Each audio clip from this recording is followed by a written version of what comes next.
bangga jadi anak PKI. Rifka terang-terangan ingin mengganti Pancasila. Ini merupakan pengkhianatan. Ini merupakan pelecehan terhadap umat Islam. Jadi dari awal ideologi ini akan membekuk kita untuk mengabdi pada kekuasaan. Itu yang saya tentang dari awal.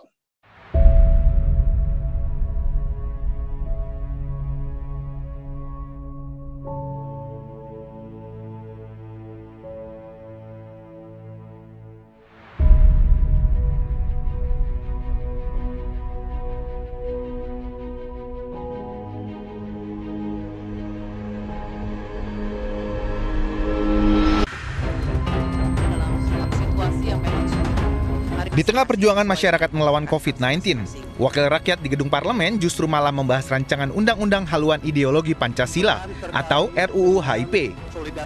Rancangan undang-undang itu menimbulkan kegaduhan di ruang publik. Penolakan keras muncul dari sejumlah kelompok Islam.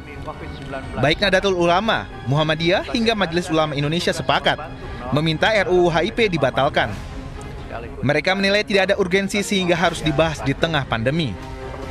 Selain itu, RUU HIP berpotensi melumpuhkan unsur ketuhanan pada sila pertama dalam Pancasila karena terdapat Trisila dan Ekasila dalam pasal 7 RUU HIP yang bisa memeras makna utuh Pancasila.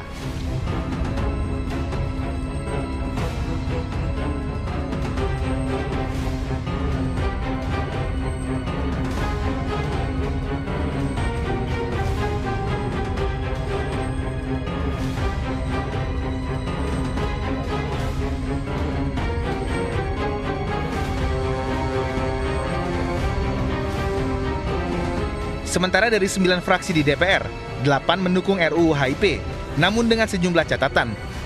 Salah satunya pencantuman TAP MPRS tentang pelarangan komunisme, yang sebelumnya tidak dicantumkan dalam draft RUU HIP. Hanya fraksi Partai Demokrat yang tidak menyampaikan pendapatnya, karena menarik keanggotaan dari Panja RUU HIP. Kemungkaran haluan ideologi Pancasila RUU HIP itu jauh lebih besar daripada kerusakan yang akan ditimbulkan oleh corona. Betul? Corona hanya membuat kita sakit atau membuat kita terpisah dari dunia ini. Tetapi rancangan undang-undang ini akan menghalangi kita dari ridho Allah, akan menjauhkan kita dari agama, dan akan menghancurkan masa depan anak cucu kita. Betul apa tidak? Betul apa tidak? Ini jauh lebih berbahaya, jamaah sekalian. Jamaah sekalian, sesungguhnya Pancasila yang ada hari ini merupakan perjuangan besar umat Islam. Ingat, jauh sebelum ada Pancasila hari ini, jauh sebelum ada Piagam Jakarta, para founding father negara kita, para pendiri negara kita, Kiai Haji Agus Salim, Hasan, demikian juga ulama-ulama lainnya, mereka sebenarnya termasuk Bapak Muhammad Nasir menginginkan Indonesia negara Islam. Negara apa? Setidaknya ada 3 alasan kenapa mereka ingin Indonesia negara Islam.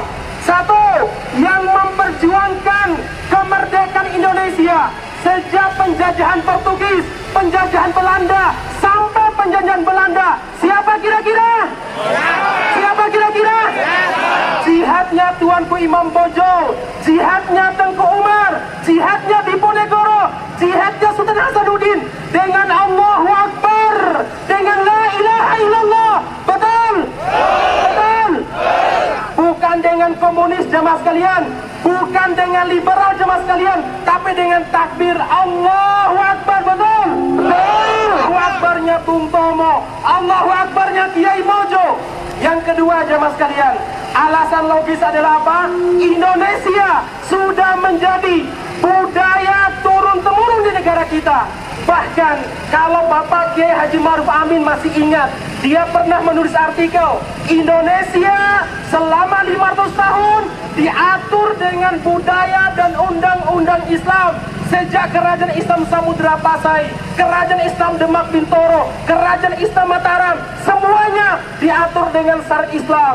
Jadi Indonesia telah menjadikan Islam budaya maka wajar kalau Bapak Muhammad Nasir, walaupun saat itu ditentang oleh Soekarno, ingin menjadikan Indonesia negara Islam. Walaupun pada akhirnya kita mengalah demi keutuhan negara ini, akhirnya apa? Muncullah Piagam Jakarta. Indonesia bukan negara Islam, tapi umat Islam diberi kebebasan menjalankan syariat Islam dengan adanya 7 kata pada Piagam Jakarta. Namun tanggal 18 Agustus, teman sekalian, sehari setelah proklamasi kemerdekaan, terjadi pengkhianatan, yaitu apa? Piagam Jakarta dihapus. Lagi-lagi umat Islam mengalah demi keutuhan negara kita. Oke, ini dihapus, tapi tolong umat Islam tetap beri kebebasan menjaga syariat Islam. Dan hari ini anak-anak komunis yang telah menulis buku "Aku Bangga Jadi Anak PKI", Rifka, terang-terangan ingin mengganti Pancasila. Ini merupakan pengkhianatan, ini merupakan pelecehan terhadap umat Islam. Siap berjuang? Jadi disimpan dulu ya, apanya yang serunya disimpan di belakang kita. Oke. Ada pertanyaan kan nanti kalau ada diskusi ya. Enak. Yuk. Sekarang saya akan mencoba buka pertanyaan dari yang hadir di sini, tapi juga nanti ada beberapa pertanyaan yang sudah masuk ke chat room itu di sana. Banyak Anda yang tidak bisa mengajukan pertanyaan langsung, Anda bisa menulis chat itu. Mudah-mudahan kita bisa sempat baca. Sudah cukup banyak nih saya baca. Ada juga yang dari ada di ini banyak dari Indonesia, banyak dari ada Banjarmasin, ada dari ada San Francisco juga, Mas. Oh, ada San Francisco juga ada ya. Jadi ada yang dari Amerika, ada yang dari Indonesia dan sebagainya. Oke, apakah kita akan baca? Saya mungkin bacakan dulu satu, kemudian nanti silahkan dari floor di sini bisa juga ikut bergabung. Atau kita mulai dari floor dulu deh, biar rame. Siapa yang akan mengajukan pertanyaan dari floor dulu? Silahkan dibuka mic-nya dan ajukan pertanyaan. Sebutkan Anda berasal dari mana. Mohon izin, Pak Ersu. Yes. Muhammad Anies Zafran. Dari mana ini? Dari Indonesia, dari Malang. Oh, oke, dari Malang ya. Oke. Ya. Silakan Mas Zafran. Baik. Institusinya dari Fakultas Hukum Universitas Brawijaya. Pertanyaannya untuk Prof. Rocky dan Dr. Refli Harun. Mohon maaf. Baik. Untuk Prof. Rocky dulu. Jadi pertanyaannya begini, beberapa hari lalu saya sempat nonton wawancara Bung Rocky di Realita TV. Beliau mengatakan bahwa kalau Pancasila itu dikristalisasikan, maka akan muncul gesekan baik itu antar pemerintah dengan masyarakat atau masyarakat dengan masyarakat.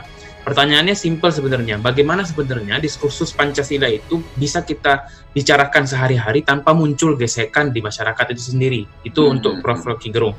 Kalau untuk Dr. Refli Harun, Pak Refli begini, kalau misalkan RUU HIP ini betul-betul dijadikan undang-undang dan yang seperti tadi Pak Refli katakan bahwa logika berpikirnya kan terbalik, sedangkan Pancasila itu termaktub dalam preambel Undang-Undang Dasar, dan kalau misalkan nanti akan dilaksanakan pengujian, pendirian MK itu seperti apa nantinya jadinya gitu loh. Ya walaupun kalau kita coba berpikir kan akan jadi lucu, tapi dalam hukum tata negara bagaimana cara kita merasionalkan logika berpikir yang salah itu. Itu terima kasih. Iya, ini pertanyaannya bagus, pendek dan langsung ke poinnya. Silakan, siapa yang akan duluan, Bung Rocky atau Bung Refli? Udah dapat. Ya. Oke, saya terangkan ya. Bayangkan misalnya undang-undang ini lolos, itu berarti ada official ideology, state official ideology, yaitu Pancasila. Itu ada aturan macam-macam. Anda mesti, kalau mau import, mesti berdasarkan Pancasila. Kalau mau berpikir, mesti berdasarkan Pancasila. Lalu Presiden akan bilang bahwa saya, Presiden Republik Indonesia, junto kepala negara, adalah pembina ideologi yang sudah diundangkan itu. Dengan sendirinya kan mesti ada top eksekutif dari soal official ideology ini. Lalu Presiden akan minta dengan berbagai macam cara kesetiaan pada Pancasila karena dia adalah dinyatakan sebagai ideologi negara. Jadi mesti setia pada ideologi negara. Presiden memegang hak untuk menentukan siapa yang setia, siapa yang tidak setia melalui sistem peradilan. Segala macam itu. Sekarang pertanyaannya, apakah rakyat harus setia pada Presiden? Tidak. Dalam demokrasi, rakyat tidak perlu setia pada presiden. Presiden yang harus setia pada rakyat. Itu Karena itu disebut demos. Jadi jangan minta rakyat setia pada presiden. Kalau setia pada presiden bisa, tapi presiden harus seumur hidup. Kan saya mau terangkan ini semua dari prinsip cara berpikir demokrasi semata-mata, ansih gitu, par excellence. Jadi kalau sekali kita memilih demokrasi, maka tidak ada kesetiaan rakyat pada presiden. Itu soalnya. Nah, ideologi Pancasila bisa menuntut kesetiaan rakyat pada presiden karena presiden adalah CEO dari negara ini. Itu yang salah gitu dalam cara berpikir itu. Jadi dari awal ideologi ini akan membekuk kita untuk mengabdi pada kekuasaan. Itu yang saya tentang dari awal.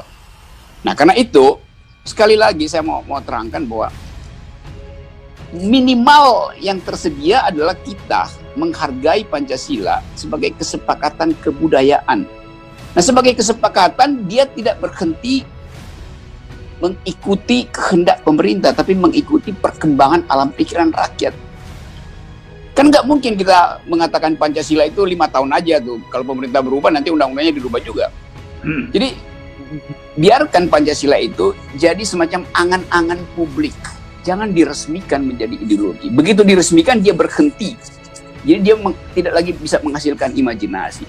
Itu inti dari uraian saya tadi di awal tuh.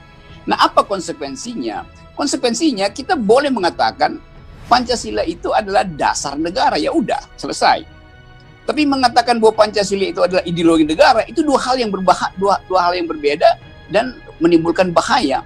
Karena menyebut ideologi artinya mesti mengatur psikologi manusia.